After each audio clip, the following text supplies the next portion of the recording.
O síndico vai e aplica a multa, direto. Não aplica advertência, não conversa. E aí nessa multa, ele já manda o boleto junto. E ele aplica uma multa, vou dizer assim, genérica. Ele não fala o dia da ocorrência, a hora da ocorrência. E isso daí, a jurisprudência entende que você tira o direito de defesa da pessoa. Se a pessoa Uhum. não sabe o que dia e horário que ela praticou, como que ela vai se defender? Então, qual que é a forma correta? Primeiro, a advertência. Isso é jurisprudência, tá? A jurisprudência fala que a pessoa tem direito de ser avisada primeiramente que aquela situação é uma infração. Ela não pode ser multada direto, salvo algumas pequenas exceções, que a gente pode até falar daqui a pouco. Mas primeiro, ela tem que ser advertida, depois ela pode ser multada, geralmente em uma taxa condominial, e pode ser crescente, chegando até 5, que é o limite. E né, essa multa, a notificação de multa, ela tem alguns requisitos. Tem que constar a descrição da ocorrência, bem detalhada, o que aconteceu, o dia e horário que aconteceu, para que a pessoa tenha condições de se defender, de apresentar um recurso, que é um direito previsto tanto na Constituição quanto na Convenção de todos os condomínios. A pessoa tem, o condômino autuado, ele tem direito de se defender através de um recurso ou para o Conselho Fiscal ou para a Assembleia. Com isso, o procedimento da aplicação da multa fica correto. Sobre a questão de reincidência, não uma coisa que muita gente tem dúvida. Eu só posso multar se for pelo mesmo ato, pelo mesma ocorrência? Não. A partir do momento que você advertiu, a pessoa está avisada. Na advertência geralmente fala do regimento interno de uma forma geral. Ela já está avisada que existe um regimento interno com regras. Aí, uma segunda ocorrência, ela foi multada por causa de cachorro, por exemplo. Recebeu a multa. A terceira multa é por causa de barulho. Então não precisa ser a mesma ocorrência. Uhum. Podem ser ocorrências diferentes. E eu vou perguntar, na hora que você falou a respeito da multa, né, tem o caminho do Conselho Fiscal ou da própria administração. A partir do momento que se multe, ainda dá tempo para fazer esse tipo de argumento em se resolver e em retirar a multa ou não? A partir do momento em que ela é feita, automaticamente ela precisa ser paga e depois, se for o caso, abater no condomínio. E lembrando, na hora que o doutor falou detalhar, quem já levou uma multa de trânsito sabe o que é detalhamento. Então tem que ser igual. Tem que detalhar o horário da infração, a conversa que aconteceu, às vezes até o conteúdo da conversa, conforme for a situação, né? Precisa constar tudo lá. E essa outra parte do caminho para se fazer o processo correto, a multa precisa ser paga a partir do momento que receba, para depois discutir, né? E essa discussão fica no meio administrativo, pode abater o condomínio, tem que ser meio judicial. Esse é um outro ponto realmente que eu vejo de erro nos trâmites ali, tanto às vezes do síndico quanto das administradoras. Até como eu mencionei, erroneamente eles mandam às vezes a multa e já mandam o boleto junto. Uhum, O que é totalmente errado. A pessoa recebe a multa, que é a notificação, ela tem o prazo para se defender. E geralmente consta esse prazo na convenção no regimento interno de cada condomínio. Se não constar, na notificação pode ser colocada uma data específica, pelo menos uns 3, 5, alguns até 15 dias. Então aí nesse caso, ele tem esse prazo para se defender. Nesse período, que é o período de defesa dele, a multa está suspensa. É um período que ele tem para se defender. uhum. Se ele não apresentar o recurso, aí pode emitir o boleto, que já é devido. Acabou o prazo dele de recurso, ele não recorreu, a multa é convalidada, pode emitir o boleto. Se ele recorreu, tem efeito suspensivo. Algumas convenções falam que não. Fala que tem que pagar primeiro para depois recorrer, mas a jurisprudência já quebrou isso daí. Não pode. A pessoa tem o direito de recorrer por exemplo, para a Assembleia, que é o órgão soberano do condomínio, e aí essa multa fica suspensa até a próxima Assembleia. Não precisa convocar uma Assembleia para julgar esse recurso. Numa próxima Assembleia, que seja no próximo ano, convoca-se a Assembleia e coloca em pauta o julgamento do recurso. Aí, se a Assembleia mantiver o recurso, aí pode emitir o boleto, que já foi julgado. Se a Assembleia cancelar o recurso, aí não emite o boleto. Esse é o trâmite correto. E a questão relacionada ao sigilo? Porque aí eu vou abrir o sigilo tanto dentro de uma multa, porque às vezes é um terceiro que está fazendo a reclamação. Não foi o próprio síndico que pegou a situação ocorrendo. E esse terceiro não quer se expor para acabar não causando um problema maior dentro do condomínio. E eu coloco, causando problemas maiores são condutas antissociais, né? Às vezes um xingamento, uma forma mais brusca de lidar com a família e com as crianças dessa família. E isso acontece muito, infelizmente acontece muito. Agora, até que ponto se existe o sigilo dentro de um condomínio? desde o momento em se colocar naquele livro, né? Não sei se é a ata, né? É o livro de O livro de reclamações. reclamações, se pode existir o sigilo nesse livro, ou se tem um livro que é específico para isso, e até que momento o sigilo existe. Muitos condomínios ainda usam esse livro, mas hoje, até pela questão do sigilo, que é importante, tem se utilizado outros canais. Às vezes um aplicativo, o site da administradora, onde a pessoa abre sua reclamação lá, aí somente o síndico tem acesso, então existe um sigilo, porque num primeiro momento existe a proteção sim do sigilo da reclamação. Então a pessoa reclama, o síndico vai preservar esse sigilo e vai tomar as providências. Mas precisa ter uma formalização, porque o síndico precisa de respaldo para agir. Ele não pode, assim, ele pode agir algumas vezes da cabeça dele se ele for testemunha da situação, se ele tiver provas. Então ele vai agir. Mas quando é reclamação de outro morador, que ele não tem provas, ele não viu, ele precisa de uma formalização. Porque se a pessoa que for multada resolver entrar na justiça para anular a multa, ele precisa de uma testemunha para sustentar. E aí é a hora dele chamar essa pessoa que reclamou. Aí nessa hora o sigilo quebra. A hora que vai para a justiça, o sigilo quebra. Internamente, mantém o sigilo. Mas a hora que vai para um processo, precisa quebrar o sigilo, porque o síndico precisa chamar essa pessoa para ser testemunha. Para falar, olha, não, realmente fui eu que reclamei, eu vi, eu sou testemunha da situação. Mas automaticamente aí se cria talvez uma proteção dentro da justiça em que faça com que aquela testemunha não tenha problemas maiores. E a partir do momento que chegou até o judiciário, caso aquela outra parte promova algum dos problemas que acabem criando uma complicação para a vida em condomínio, vai piorar a situação para ele. Porque aí cria aquela situação de quase de inimizade, né? Vira um inimigo. As pessoas não sabem lidar. Esse é o problema. No mundo geral hoje, e a gente vê isso em condomínios, as pessoas não sabem lidar com divergência. Elas não conseguem divergir com respeito. Olha, eu não concordo com você, mas a gente continua tudo bem entre nós. Nossa opinião é diferente, mas entre nós pessoalmente está tudo bem. Não, a pessoa discordou. Se eu falar que a caneta é azul e o outro falar que é vermelho, pronto, inimigos mortais. Hoje em dia as pessoas estão assim. Esse é o problema que a gente vê na convivência condominial. As pessoas esqueceram que dá para um achar que o outro é azul, o outro é vermelho, e eles continuarem tudo bem, se falando, são amigos, sem problema. Vai chegar um momento que vai precisar de um psicólogo também sendo contratado pela equipe de condomínio, pelo síndico, porque Olha, eu acho que hoje os condomínios têm assessoria da administradora, de jurídico, mas eu acho que vai chegar um ponto que a assessoria de um psicólogo e alguns condomínios vão precisar até de psiquiatra.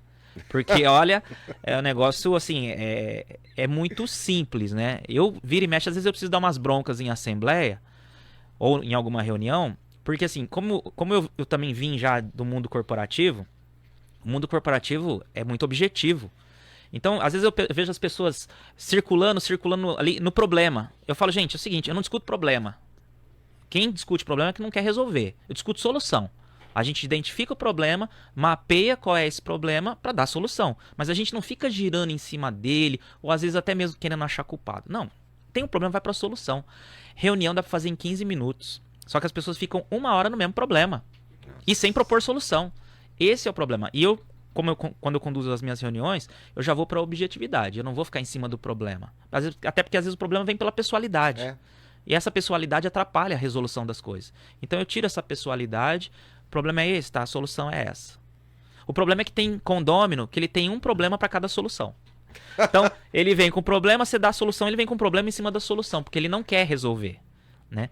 Eu já tive um caso de um caso especificamente de um morador assim, que para mim ele era um sociopata, né? Mas eu tenho um pouquinho de conhecimento de psicologia, assim, porque eu gosto de estudar. Então, pra mim, eu mapeava ali o comportamento dele, né? Me parecia um pouquinho sociopata, né? Mas a gente acaba tendo que lidar com esse tipo de pessoa mesmo sem ter o diagnóstico, né? É pior que é dessa forma mesmo. E na hora que você falou sobre a exceção da multa, qual é essa exceção? Porque eu também vou perguntar a respeito do inquilino e do condômino, porque essa multa ela se volta ao inquilino diretamente, ou ela fica fixada ao apartamento, né, àquela unidade, porque ficando aquela unidade, o dono do apartamento precisa saber, porque pode ocorrer algum problema futuro para ele. Então, ela é pessoal a multa, ela é direcionada ao Dr. Luiz Fernando, ao Rodrigo, ou apartamento 21, apartamento 23? Vamos falar primeiro então da exceção, que situações de exceção que pode mandar a multa direto, que não precisa advertir primeiro. Situações em que haja uma ocorrência única, que não vá ocorrer novamente, por exemplo, mudança. Mudança é uma situação única. Quando que a pessoa vai mudar de novo? Ela pode ficar 10 anos no condomínio. Então você não vai advertir primeiro. Esse você pode multar direto. Uma mudança fora de horário, por exemplo. Ou uma mudança que causou transtorno dentro do condomínio. Essa você pode multar direto. É um exemplo, né? Tem outras situações também, ou quando a situação é muito grave, quando houve agressão física, esse já pode multar direto também. Então, a regra é primeiro advertir e depois multar. Mas, como toda boa regra, tem suas exceções. E aí, o jurídico de cada condomínio é que vai analisar se cabe algum tipo de exceção ou não. Sobre a questão de quem é a multa, quando acontece, é do proprietário, é do inquilino. Pode ser, ali existe uma responsabilidade dupla. Os dois são responsáveis. Só que o condomínio não tem relação jurídica nenhuma com o inquilino. Não existe. A relação jurídica é de propriedade. Porque condomínio vem de domínio e domínio vem de propriedade. Então, o condômino, ele é coproprietário do condomínio. Ele tem uma cota de propriedade dentro do condomínio. Então, ele tem uma relação jurídica com o condomínio. Então, ele responde por quem ele põe para dentro do condomínio. Então, se eu colocar uma pessoa para dentro do condomínio, seja um visitante, um prestador de serviço ou meu inquilino, o que eles fizerem ali dentro é responsabilidade minha. Então, esse é o ponto. O condomínio vai tentar se entender com o proprietário. Falar, se o inquilino causou um transtorno aqui, ele foi multado. Você vai responder por essa multa. Ah, mas não fui eu. Entendo que não foi você. Mas você é o responsável. Você que deixou ele entrar aqui. Ele estava sob sua responsabilidade. Uma responsabilidade contratual sua com ele. A gente vai te cobrar. Você cobra dele depois. Então, o proprietário ele pode cobrar do inquilino depois. Mas a relação direta vai ser condomínio-proprietário. Hoje, normalmente, quanto dura uma assembleia? Qual que é o período em que você fala que é um período que dá para se ter o começo, meio e fim de forma satisfatória em uma assembleia de condomínio? Ó, isso não vou ser nem eu que vou falar. São estudos sobre rendimento das pessoas em uma reunião. Então já tem estudos que falam que mais de 2 horas de reunião a pessoa perde... Perde o foco, perde o foco, ela perde produtividade na hora da discussão. Então o ideal é que as assembleias durassem em torno de no máximo 2 horas. Eu recomendo geralmente que os síndicos não coloquem mais do que 4 ou 5 itens por assembleia, justamente para a gente tentar não passar desse tempo. Claro, dependendo da demanda do condomínio, às vezes precisa de mais pautas, né? Mas o ideal é tentar não passar disso. Infelizmente, acaba passando por conta daquilo que eu falei. As pessoas ficam girando muito tempo no problema sem dar a solução ou sem deixar que a solução seja dada. Então, esse às vezes é o problema. Mas o ideal para uma assembleia ou qualquer reunião é no máximo 2 horas. E aí, na hora que você falou sobre a questão assembleia, qual que é o tempo anterior, né? Quanto tempo o síndico precisa lançar um documento ou uma informação dentro do condomínio para que se tenha uma assembleia em determinado dia? Por quê? Já que se restringe o número de assunto, vamos diminuir para ela não ficar extensa, porque aí o foco fica bem específico. Eu vou fazer lá 2, 3 assuntos dessa vez. Daqui 15 dias eu quero fazer mais 2, 3 assuntos. Ele pode fazer dessa forma? As convenções, o Código Civil não fala sobre prazo de convocação. Isso vai depender da convenção de cada condomínio. Então, geralmente um padrão, assim. Os que eu vejo com menor prazo são em torno de 5 dias a convocação. A maioria que eu vejo é em torno de 8 e tem alguns que falam 10. Mas já vi condomínios que prevêem também 15 dias, que é o maior que eu vi até hoje. Então, o síndico, na hora de convocar uma assembleia, ele precisa ficar atento ao prazo da convenção. É isso que ele vai ter que seguir. Ele quer convocar 2 assembleias em datas diferentes, numa única convocação? Ele pode. Ele pode fazer isso. Já convoca 2 assembleias por questão de custo, né? Para não ter que gastar com correio, com envio. Ele pode convocar 2 assembleias numa convocação só, com datas diferentes. Ele pode fazer isso.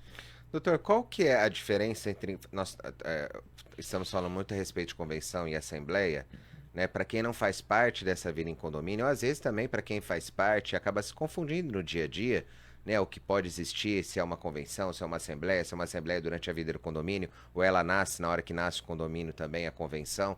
Então, o que é uma convenção e o que é uma assembleia e em quais momentos elas podem ser modificadas. Uhum. Né? Porque mesmo que haja uma convenção, em algum momento na vida do condomínio pode se mudar alguma situação. Sim. Né? Sai de uma portaria pessoal e se torna uma portaria virtual, né? Ou ele precisa passar simplesmente pela aprovação de uma assembleia. Então são vários detalhezinhos que precisa saber o que compete a uma convenção e também a uma assembleia. A convenção, ela é um documento escrito que obrigatoriamente quem tem que elaborar é a construtora. Então, lá no lançamento do empreendimento, tem uma lei que é a Lei de Incorporação Imobiliária. Ela fala todos os trâmites da construção de um condomínio ali. Tudo que tem que existir até o momento que a construtora pode colocar para venda. Pouca gente conhece essa lei, mas ela existe. E um dos requisitos para que a construtora possa começar a obra é que ela tenha uma convenção. Então a convenção vem da construtora. E ela então escreve aquela convenção com as regras gerais ali do que uma convenção costuma prever, né? Forma de eleição de síndico, rateio de despesas, né? Obrigações, deveres, direitos. E aí então quando o empreendimento é entregue para os moradores, eles já vêm com a convenção pronta. O que pode se fazer depois é o regulamento interno, que é outro documento escrito, mas com uma outra finalidade. A convenção, ela procura estabelecer procedimentos e critérios administrativos. Prever como vai ser a assembleia, como é a parte financeira do condomínio, o que é a função do síndico, subsíndico, conselho. Isso é a convenção. O regimento interno são regras de conduta. Então, o regimento interno pode ser feito pelos moradores. O que é proibido, o que é permitido, o que vai ser observado, isso é o regimento interno. Né? Então, documentos diferentes. E a assembleia é a reunião geral dos condôminos. Então, convenção, regimento, documentos escritos, onde contém as regras, e a assembleia é a reunião geral feita pelos moradores, pelos condôminos, onde eles decidem os assuntos que são colocados em pauta. Muitas vezes a assembleia tem a destinação, a pauta, de mudar a convenção ou regimento interno, por exemplo. Né? Vai mudar alguma regra. Então, leva para a assembleia, porque o síndico sozinho não pode criar regras. Ele tem que seguir as que já existem. Quer mudar uma regra? Convoca uma assembleia, coloca em pauta o assunto que ele quer modificar e deixa para os moradores escolherem se querem mudar ou se querem permanecer com a regra antiga. Então, essa é a diferença, né? Na hora em que você falou que a convenção ela traz, logicamente, da construtora todas as informações possíveis, né? Não só sobre a construção do próprio condomínio, o que está sendo utilizado e os detalhes. Aí você comentou sobre o síndico, né? Que lá também aparecem informações relacionadas ao síndico. Que informações são essas? É a forma como ele deve conduzir? É o primeiro síndico que dará o primeiro passo no condomínio? Já aparece na convenção a administradora que ficará durante o primeiro período do condomínio? Ou isso tudo ainda é um espaço que é criado para que o regulamento consiga organizar? A convenção, ela sempre é um pouco genérica, né? Então ela não vai prever assim qual vai ser a primeira administradora ou um período de transição entre o primeiro síndico e o segundo síndico. A convenção ela pode ser mudada com 2/3 dos condôminos. Quórum difícil de ser alcançado em assembleia. 2/3 é um número muito alto para se mudar uma convenção. Mas hoje existe a questão da assembleia permanente, né? Que pode ser feito também. Qualquer hora lá sobre isso. Mas sobre as atribuições, a convenção ela ali quando ela fala do síndico, ela fala quem pode ser síndico, a forma de escolha do síndico e quais são as atribuições dele. Aí vem lá relacionado os subitens de quais são as atribuições do síndico. A mesma coisa com subsíndico e conselho fiscal. É o que está previsto na convenção. As atribuições, né, a forma de eleição, essas funções. Algumas convenções que tentam ser um pouco mais completas, mas às vezes nesse negócio de ser completa acaba às vezes até atrapalhando, que eu costumo dizer assim, convenção quanto menos falar, melhor. Deixa pro regimento interno, que o regimento interno é mais fácil de mudar. Então, tem muita convenção que vem... Às vezes as construtoras querem entregar a convenção já assim, rígida, praticamente imutável. Então eles já querem prever um monte de coisa. Aí já coloca até a administradora, não o nome, né, qual vai ser. Mas o que a administradora tem que fazer, quais as atribuições, a forma de remuneração. Então isso às vezes trava muito e atrapalha. Dá para falar sobre aquele assunto também. Vamos falar sobre ele depois do Savenhago. Vamos dar um pulo no Savenhago e já voltamos com o Dr. Luiz Fernando Maldonado. Vamos lá. Voltamos e por curiosidade, como que é essa Assembleia Permanente? Ela fica aberta o ano inteiro? A boa vontade do síndico chamar todo mundo. A Assembleia Permanente é algo recente na vida condominial. Teve uma alteração recente no Código Civil que passou a permitir a Assembleia Permanente. E ela visa justamente, ela só serve para situações que tem um quórum específico. Não é uma Assembleia, ou eu vou convocar uma Assembleia para prestação de contas, para eleição e deixá-la permanente. Não. Normalmente quórum mínimo, né? É só quando essas que tem um quórum específico que são difíceis de atingir. Como, por exemplo, os 2 alterar terços. os 2 terços. Aí você pode usar permanente. Então ela serve para quando você tem quórums específicos difíceis de alcançar. Não só os 2 terços, que é o maior exemplo aí da convenção, mas às vezes para aplicar uma multa específica de 3/4, que tem uma previsão sobre isso, né? Ou para você fazer uma alteração de área comum, enfim. A Assembleia Permanente hoje ela é possível para essas destinações. Mas para assuntos do dia a dia, não. Ela abre em qual? Quando você vai expulsar um condômino, né, por conduta antissocial principalmente, ou por falta de pagamento, ela vem por qual meio? Ela vem pelo jeito normal, não é a permanente, é a Assembleia Comum. E o que você tem mais visto no dia a dia? Dá para se completar uma reunião bem feita com o número de pessoas que têm interesse em resolver o problema? Por quê? Eu já fui em algumas assembleias e você olhava para trás e falava, poxa, cadê o pessoal desse condomínio? E aí eu fico pensando, você pega o condomínio grande em Ribeirão de 1.264 apartamentos, que é a parte do Reserva Imperial, como que ele vai conseguir aprovar os 3/4, por exemplo? Não é um quórum fácil de atingir, e quanto maior o condomínio, mais difícil ainda de atingir. Então, o que eu vejo, assim, condomínios menores têm mais facilidade de atingir esse quórum. Mas mesmo assim, às vezes não conseguem, porque às vezes não é interesse dos moradores. Então, assim, a Assembleia Permanente, ela veio com o intuito de tentar ajudar, mas mesmo assim, às vezes eu vejo não atingir. Aí eu até brinco, falo, ó, na verdade a Assembleia Permanente só serve para você perder de menos. Mas você não vai conseguir o que você está buscando.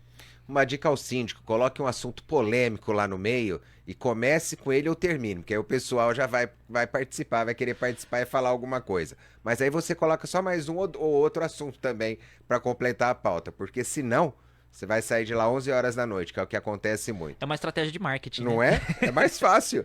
Doutor, muito obrigado pela participação. Que venha mais aqui ao vivo e a cores dentro do estúdio. Aos nossos ouvintes e telespectadores. E até segunda, se Deus assim nos permitir. Hora do Consumidor.